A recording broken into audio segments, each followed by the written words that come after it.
Ang pagkamatay ng isang prinsipe ay nangangahulugan ng pagtatapos ng kanilang laban sa succession contest. Pero ngayon sa chapter 404, makikita natin si Hulkenberg na gagamitin ng kanyang kamatayan upang magkaroon ng kalamangan sa kanyang mga kapatid. Mas bibilib kayo sa kanyang talino at sa paraang tinahak niya para manalo. Tapusin niyo ang kabanatang ito hanggang dulo dahil bukod kanila Hulkenberg, kikilos na din sila Chidel at ang ating bida na si Leorio. Ang dahilan ng paglabas nila sa parteng ito ng kwento ay malalaman nyo sa kabanatang ito.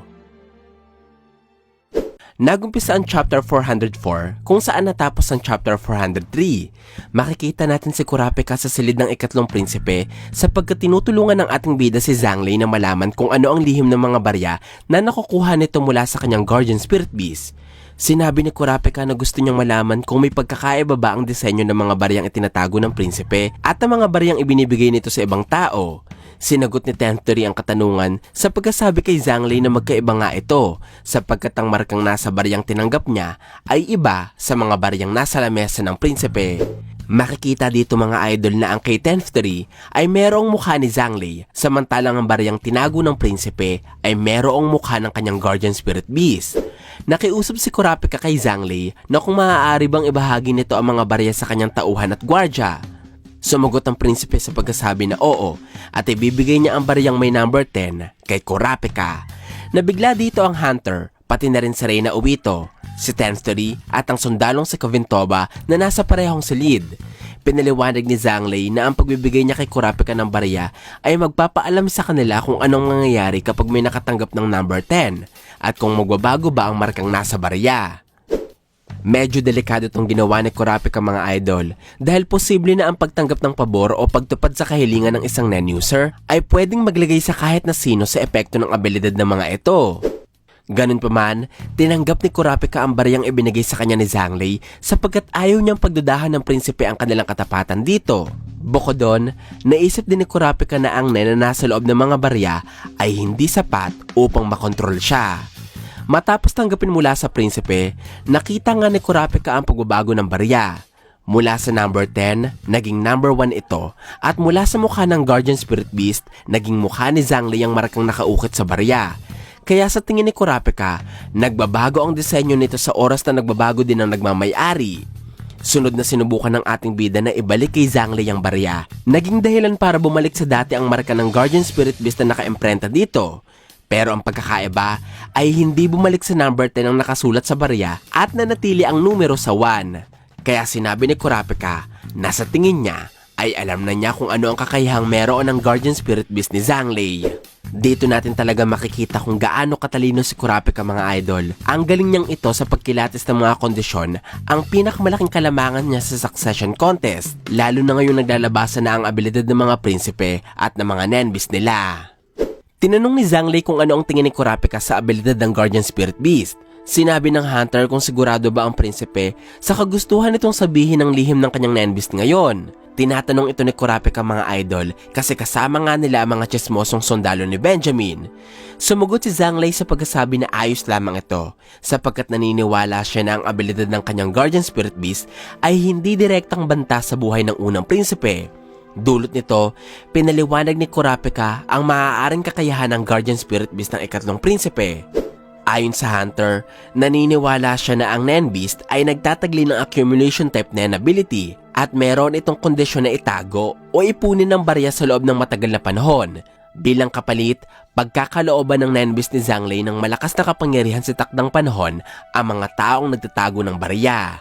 Pinaliwanag pa ng Hunter na base sa dami ng NEN na meron ng mga barya, naniniwala siya na ang kung sino mang may hawak nito ay makakagamit ng NEN at magkakaroon ng NEN ability matapos ang kalahating taon.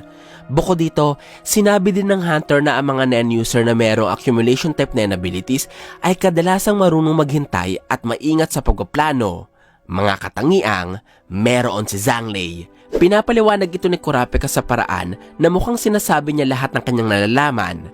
Pero sa isipan niya pala, sinasabi niya lamang sa prinsipe ang mga impormasyong sa tingin niya ay hindi magbibigay ng direktang banta kay Benjamin. Hindi sinabi ni Kurapika na ang kadalasang makakakuha lamang ng mga abilidad mula sa NEN-beast ni Zhang Lei ay yung mga NEN user na tapat sa prinsipe.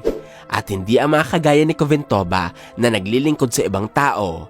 Naniniwala si Kurapika na kung araw-araw nagbibigay ng barya ang Guardian Spirit Beast, dapat ay 11 barya ang hawak ni Zhonglei sapagkat nasa 11 araw na sila ng paglalakbay. Pero 10 lamang ang meron sila. Kaya palagay ni Kurapika, hawak ng isang Nen user ang unang barya at hindi na ito ibinigay sa prinsipe. Kaya sigurado ang ating bida na ang Nen user na nakakuha ng unang barya ay walang iba kundi si Koventoba. Gusto makita ni Kurapika kung anong mangyayari kay Koventoba matapos ang ilang araw para malaman niya din kung ano ang mangyayari sa kanya sa oras na tumanggap siya ng barya mula sa prinsipe. Marami pang hindi sinabi si Kurapika na impormasyon ukol sa Nen ability ng Guardian Spirit Beast ni Zhonglei dahil kahit kakampi nila ito sa ngayon, hindi malayong mangyari na kailangan din nilang kalabanin ito sa pag-usad ng succession contest. Nagpasalamat si Zhonglei sa paliwanag ni Kurapika. Sinabi ng prinsipe na ngayon ay makakapag-focus na siya sa pagprotekta sa mga bata niyang kapatid. Sumagot naman si Kurapika sa pagpapaalala na mas maganda kung itatago muna ni Zhonglei ang karamihan sa barya at saka na lamang siya mamamahagi sa kanyang mga tauhan.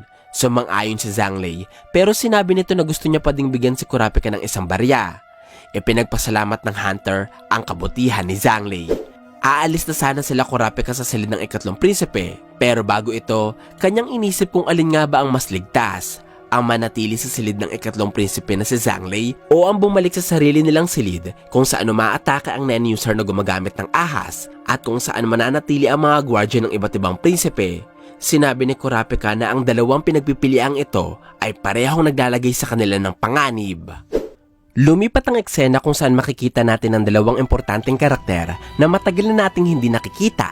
Ito ang isa sa 4 nating bida na si Leorio Paradinite at ang chairwoman ng Hunter Association na si Chidel Yorkshire. Tumatakbo sila upang isugod sa ospital ang ikasiyam na prinsipeng si Hulkenberg matapos itong mawala ng malay at bumula ang bibig. Si Chidel ay triple star disease hunter mga idol at maaaring ang pinuno ng medical team ng Blackwell para sa lahat ng pasahero. Kinuha niyang estudyante o trainee ang kapwa niya Zodiacs at nag-aaral na maging doktor na si Leorio. Kaya hindi nakakagulat na sila ang tinawag para iligtas ang buhay ng isang prinsipe. Sinabi ng mga doktor na hindi nagre-responde si Hulkenberg sa pangalan nito.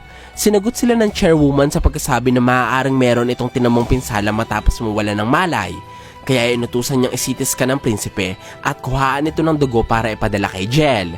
Si Jel mga idol ay isang poison hunter kaya eksperto siya sa mga lason. Propesyong maaaring magsabi sa kanila na nilason talaga si Hulkenberg. Habang itinatakbo ng mga hunters ang prinsipe patungo sa ospital, pinapanood sila ni Balsamilko na alam naman nating sinaniban na ni Hulkenberg. Sinabi ng prinsipe sa kanyang isipan na hanggat gising pa siya, hindi magkakamalay ang kanyang orihinal na katawan na naglalaman ng kaisipan ni Balsamilko. Pabor ito kay Hulkenberg sapagkat madadiagnose si Balsamilko na comatose at hindi agad malalaman ng mga doktor na gastroenteritis ang isa sa mga sakit na dinadamdam ni Balsamilko.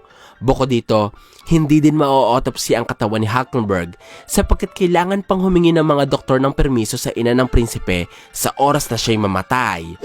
Base sa paliwanag na ito ng prinsipe mga idol, mapapagtanto natin na parang papatayin niya talaga ang orihinal niyang katawan at tuluyan na niyang gagamitin ang katawan ni Balsamilko. Medyo ang weird nito pakinggan dahil mapapaisip ka kung anong kabaliwan ang pinaplano ni Hulkenberg.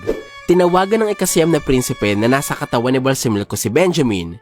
Sinabi niya dito na mamamatay na si Hulkenberg at makokompleto ang kanyang misyon matapos ng 12 oras. Pero maaaring magkaproblema sila sa autopsy at malalaman namang ito na lason ng ikinamatay ng prinsipe kapag nakailam ang Hunter Association. Sumagot ang unang prinsipe sa pagkasabi na sobrang galing ni Balsamilko at magpapadala siya ng mga doktor mula sa Royal Army at Kakin para mapagtakpan ang sanhi ng kamatayan ni Hulkenberg. Napag-usapan natin sa nakaraang kabanata idol na naniniwala si Benjamin na kinukontrol ni Hulkenberg si Balsamilko. Pero sa kabanatang ito, nawala ang pagdududa sa kanyang mukha dahil sino nga ba namang mag-iisip na papatayin ni Hulkenberg ang sarili niyang katawan? Ibinaba ng ikasiyam na prinsipe ang telepono at kanyang binalikan ng mga nadiskubre niya sa kanyang abilidad. Ipinaliwanag ni Hulkenberg na ang kanyang abilidad ay may kakayahang pagpalitin ng kaluluwa ng dalawang tao. Pipili ang kanyang abilidad ng isang tao kasama si Hulkenberg at pagkatapos ay pagpapalitin niya ang kaluluwa ng gwardyang ito at ng taong kanyang tinamaan. Pinaliwanag din ng prinsipe na kapag namatay pala si Balsamilko sa katawan niya, ang kaluluwa o kaisipan nito ay babalik sa kanyang katawan. Ibig sabihin, ang kaluluwa ni Balsamilko at ang kaluluwa ni Hulkenberg ay magsasama sa malibag na katawan ng sundalo. Parang katulad ito ng pagkasama nila Nanika at Aloka sa iisang katawan, pero ang pagkakaiba mga idol ay kung sino ang priority na kokontrol sa katawan. Pinaliwanag din niya ng prinsipe. Sinabi niya na kapag namatay ang katawan niya, babalik ang kaluluwa ni Balsamilko sa katawan nito at ang Master Sergeant na ang magiging priority, samantalang si Hulkenberg ay makakatulog na. Kapag naganap ito, makakapagsumbong na si Balsamilko kay Benjamin, pangyayaring gustong iwasan ni Hulkenberg, kaya ang gagawin ng prinsipe ay iinom siya ng sleeping pills bago mamatay ang katawan niya, para tulog ang katawan ni Balsamilko sa oras na bumalik ang kaluluwa nito.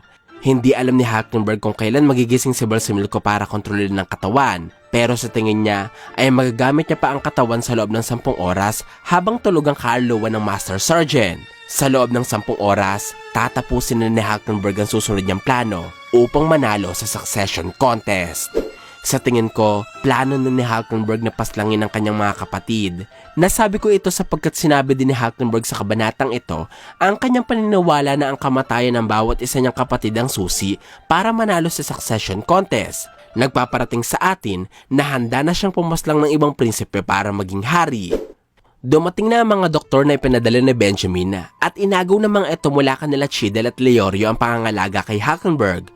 Mukhang galit ang chairwoman sa ginawang ito ng Kakin, pero dahil isang ang prinsipe ang kanilang pasyente, wala siyang magagawa kundi ipagkatiwala ito sa Royal Army.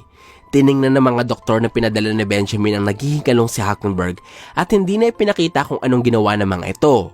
O kung may ginawa nga ba sila para iligtas ang buhay ng prinsipe. Sa kabanatang ito idol, ipinakita muli ang lahat ng mga prinsipe na nakikipaglaban pa rin sa succession contest. Una dyan ay sila Benjamin na kasama si Furycov. Parang sinisigurado nila na tama ang reports na natanggap nila ukol kay Hulkenberg. Sunod naman ay ang ikalawang prinsesa na si Camilla, naabala siguro sa panonood ng Netflix at nagpapalinis pa ng koko. Ipinasilip din ulit ang ikatlo na si Zhangli na tinitingnan maigi ang kanyang barya. Kasunod niya ang ikaapat na si Chernik na nakatayo sa harapan ni Salkov. Nagulat ang gwardya dahil umabot ng 3 seconds ang prinsipe sa araling kanilang pinagsasanayan. Medyo nadismaya si Chernik sa sarili dahil parang nababagalan siya sa kanyang pag-unlad. Pero lingid sa kanyang kaalaman, natatakot na sa kanya si Salkov at sinabi nito na sobrang kakaiba ang kakayahan ni Chernik. Kung inyong maaalala sa chapter 402, nakita natin na umabot sa 9 seconds ang pagpapanatili ni Chernik ng kanyang Zetsu habang abala siya sa ibang gawain. Magtataka ka kung bakit 3 seconds na lamang ngayon ang tinagal niya. Hanggang sa makita natin na hindi na pala Zetsu ang iniensayo niya, sapagkat sa sunod na pahina ng kabanata, lumilikha si Chernik ng isang bola ng Nen na maaaring nasa ilalim ng prinsipyong tinatawag natin bilang Ren, o di kaya ay Hatsu. Sa madaling salita, maaaring sinasanay ni Chernik ang kanyang Nen para makabuo ng isang abilidad na makakapinsala sa kanyang mga kalaban. Sunod na ipinakita ng kabanata ang ikalimang prinsesa na si Tobepa. Nakatingin pa din ito sa kanyang laptop katulad ng mga nauna niyang eksena. Ang ika-6 namang prinsesa na si Tyson ay kinakanta ang lyrics na nasa kanyang libro habang pinapalakpakan ng kanyang mga gwardya. Ipinasilid din sa atin ngayon ang ika-7 prinsipe na si Luzurus, natahimik sa kanyang silid at hindi pa din umaalis sa kanyang kinauupuan. Sunod na ipinakita ang ika-11 si Fugetsu na nagpapagaling mula sa sampang tumama sa kanya. Binabantayan siya ng kanyang kakambal na si Kacho.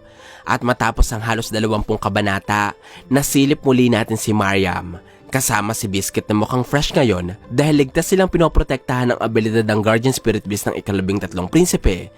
Kabalik na rin ni Biscuit si Kurapika na maduduling na sa kakabantay sa ika-14 na prinsesang si Wobble. Bumalik na sila Kurapika sa kanilang silid at kinausap ng hunter ang sundalo ni Benjamin na si Baby Maina.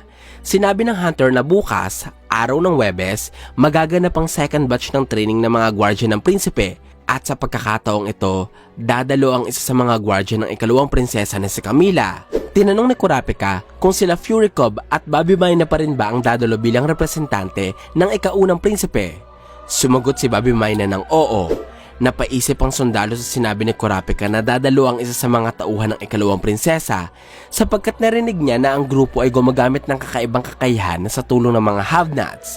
Hindi siya sigurado kung nenability ba ito at tinatarget ni Camila ang ika-14 na prinsesang si Wobble. Halos ganito din ang tumatakbo sa isipan ni Kurapika. Naniniwala siya na hindi magpapadala si Camila ng gwardya para matuto ng Nen. Bagkos, meron silang gustong gawin sa silid ni Prinsesa Wobble. Medyo nag-iingat si Kurapika sa ikalawang prinsesa sapagkat sa liham na ipinadala ni Melody sa kanila, walang kahit na anong sekreto silang magagamit kontra kay Camila. Ang pag-iingat ni Kurapika ay dapat talaga niyang doblehin sapagkat hindi niya alam may bombang papasabugin sila Camila sa training. Matatandaan na ang mga patay gutom na tauhan ng ikalawang prinsesa ay merong abilidad na kayang maglagay ng sumpa sa prinsipeng nakatalaga sa kanila. Mangyayari ito sa oras na mamatay sila. Pero ang gusto ng walang yang have-nots na si Sarahel ay magpakamatay sa harapan ni Prinsesa Wobble upang mas mapalakas ang sumpa at masigurado niyang maisasama sa kabilang buhay ang walang muwang na sanggol. Lumipat ang eksena ng kabanata sa ospital kung nasaan ang mga doktor na nag-aasikaso kay Hulkenberg. Katulad ng inaasahan natin, pinapanood lamang nila ang prinsipe na mamatay. Ipinakita ang nakahigang katawan ni Balsamilko, ni Hulkenberg sa kama. Nag-flatline na ito at tuluyang sumukabilang buhay. Agad na tinawagan ng totoong Hulkenberg na nasa katawan ni Balsamilko si Benjamin. Ibinalita nito ang kamatayan ni Hulkenberg at ang tatlong kahilingan nito. Una, gusto nitong i-anunsyo sa barko ang kanyang kamatayan. Pangalawa, gusto niyang magsagawa ang kaharian ng seremonya para sa kanyang mga taga-suporta. At pangatlo, ay gusto ng prinsipe na ang kanyang mga gwardya ang magbitbit ng kanyang kabaong. Mangyayari ito pagkatapos dalhin ng kanyang bangkay, Huwebes ng hapon sa morgue. Medyo kaduda-duda idol yung kahilingan ni Hulkenberg na ipabuhat sa kanyang mga gwardya ang kanyang kabaong. At medyo kahinahinala din na aabot pa ng kalahating araw bago dalhin sa morgue ang katawan ni Hulkenberg. Kaya may suspetsya ako sa gagawin ng mga prinsipe at ng kanyang mga tauhan. Malalaman nyo ang suspetsang yan sa susunod kong video. Pero gusto kong mabasa ang inyong opinyon. Kaya sana ay magkomento din kayo sa ibaba ng video na ito. Pumayag si Benjamin sa lahat ng huling kahilingan ng nakababatang kapatid. Sinabi ni Hulkenberg na aasikasuhin niya ang katawan ng ikasiyam na prinsipe at babalik siya sa Tier 1 kasabay ng pagdating ng katawan ni Hulkenberg sa itaas na palapag. Sobrang pinuri ni Benjamin si Balsamilko. Tinanggap naman ito ng sundalo at sa kanyang isipan, nagpapasalamat siya sa papuri ng kanyang kapatid. Tinuturing ni Hulkenberg na kapatid ang lahat ng mga prinsipe kaya ayaw niya noong patayin ang mga ito. Pero ang pagtawag niya ng kuya o brother kay Benjamin ay maaaring nangangahulugan na alam niyang kapatid niya sa ina si Benjamin. Katotohanan ng posibleng sinabi sa kanya ng kanilang inang reyna na si Unma. Lumipat ang kabanata sa eksena na nakita natin sa chapter 400. Ito ang anunsyong narinig ng Phantom Troop habang sila ay nasa Tier 3. Ang anunsyo pa lang ito ay tungkol sa kamatayan ni Hulkenberg kaninang umaga. At ang kanyang funeral service ay mag-uumpisa mamayang hapon sa Tier 3, sunod ay sa Tier 2 hanggang makarating sa Tier 1. Si Hulkenberg ang isa sa mga prinsipeng sinusuportahan ng maraming tao dahil sa kanyang kagustuhang baguhin ang gobyerno ng kanilang bansa. Ito din ang dahilan kaya gusto ng mga batang prinsipe na si Hulkenberg ang manalo sa succession contest. Napaka-interesanteng malaman kung ano ang magiging reaksyon nila Kurapika, Melody at Reyna Obito sa anunsyo ng kamatayan ni Hulkenberg. Tinanong ni Nobunaga kung isa ba sa mga boss ng mafia si Hulkenberg. Sinagot siya ni Fate ng hindi. Kaya nasabi ni Finks na wala silang pakialam sa prinsipe kung hindi ito isa sa mga boss ng mafia. Patungo ang tatlo sa headquarters ng Hailey na nasa boss ng Tier 2 base sa transmitter na ibinigay ni Hinray. Dadaan sila sa Tier 4 at gagamitin ng grupo ang lagusang meron sa opisina ng Char upang makarating sa mas mataas na palapag. Sa huling linya ng kabanata, mababasa ang mensahe na mag-uumpisa na sa susunod na chapter, ang pagkilos ng Phantom Troop. Nagsasabi ito sa atin na tungkol sa spiders ang mga susunod na kabanata ng istorya. Magtatagumpay kaya sila sa misyon kontra sa kalabang mafia? May malalagas kaya sa mga spiders? At mahahanap kaya ng mga miyembro ng Phantom Troop ang hunter na si Hisoka? Yan ang dapat nating abangan sa susunod na kabanata.